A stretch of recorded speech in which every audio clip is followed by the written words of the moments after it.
నమస్తే అండి. నేను లక్ష్మీ శర్మని. నేను చేసే వీడియోస్ అవన్నీ మీరు అన్నీ చూస్తున్నారని అనుకుంటున్నాను. అవన్నీ మీకు నచ్చుతున్నాయా? మీరు చేసి చూస్తున్నారా? ఏమైనా మీకు కుదురుతున్నాయా? ఏమైనా కామెంట్స్ పెడుతూ ఉండండి. తర్వాత ఇప్పుడు నేను ఏం చేస్తున్నానంటే కొబ్బరి పొడి చేస్తున్నానండి. చూద్దామా అండి? కొబ్బరి పొడి ఎలా చేయాలో చూపిస్తాను రండి. కొబ్బరి పొడికి మనకి ఈ ఇంగ్రీడియంట్స్ ఇవి కావాలండి. ఎండుమిరపకాయలు కావాలి, పప్పు కావాలి, ఒక అరకప్పు మినపప్పు కావాలి, మిరపకాయలకి వేయించడానికి అది కావాల్సింది నూనె కావాలండి, 1 స్పూన్ మెంతులు కావాలండి, 1 స్పూన్ ఆవాలు కావాలి, 1 స్పూన్ జీలకర్ర కావాలి. మెయిన్గా వాటికి డబుల్గా మనం కొబ్బరి తురుముకుని తీసి పెట్టుకున్నాను అనమాట. ఇది 1 కప్పు, పెద్ద కప్పు తీసుకున్నాను, 1 కప్పు. ఇక ప్యాన్ పెట్టుకున్నానండి, స్టవ్ వెలిగిస్తున్నాను. ఫస్ట్ పాన్లో కొబ్బరి తురుగు పెట్టుకున్నాం కదండి, అది వేయించుకోవాలి.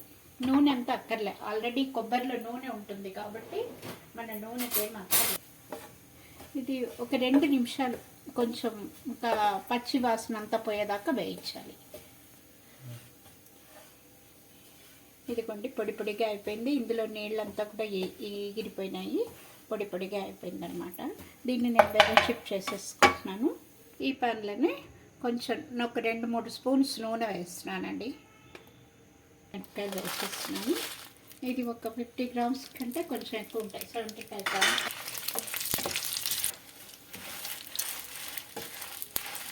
కూడా వేస్తున్నాను.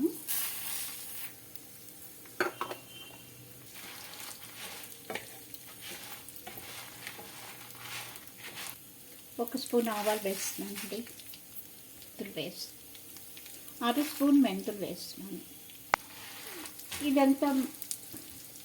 ఇదంతా మనం కొంచెం పచ్చళ్ళకి వేయిస్తాం కదా, అలా వేగేదాకా వేయించాలి. లాస్ట్కి వేయించాక మళ్ళీ నేను మీకు చూపిస్తాను. లాస్ట్లో ఇందాక నేను చెప్పడం మర్చిపోయాను, ఇంగు కూడా వేస్తే వేగపోయినా బాగానే ఉంటుంది, వేస్తే బాగుంటుంది. 1/2 స్పూన్ ఇంగు వేస్తున్నాను అనమాట. దీనికి సరిపడా ఉప్పు కూడా ఇందులోనే వేసేస్తున్నానండి. మిక్సీ వేసేయచ్చు చల్లారాక. ఇదిగోండి ఇలా ఉప్పు వేసేసాను. ఇదిగోండి మిరపకాయలు ఇవన్నీ చల్లారిపోయినాయి, నేను మిక్సీలో వేసినాక మీకు చూపిస్తున్నాను మళ్ళీ.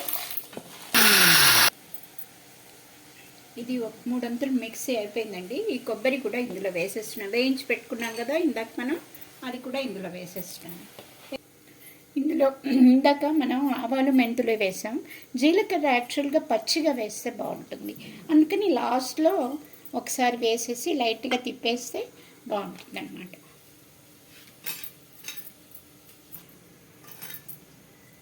ఇదిగోండి ఇది కొబ్బరి పొడి రెడీ అయిపోయింది. ఇది యాక్చువల్గా ఇది ఇడ్లీకి, దోశకి, అన్నంలో అయితే చెప్పనే అక్కర్లా, అన్నింటికి బాగుంటుంది, కలుపుకొని తినచ్చు, బాగుంటుంది, కమ్మగా ఉంటుంది, కారం కూడా ఉండదు అనమాట. పిల్లలందరూ కూడా ఇష్టపడతారు. ఇడ్లీకి, దోశకి కూడా చాలా బాగుంటుంది.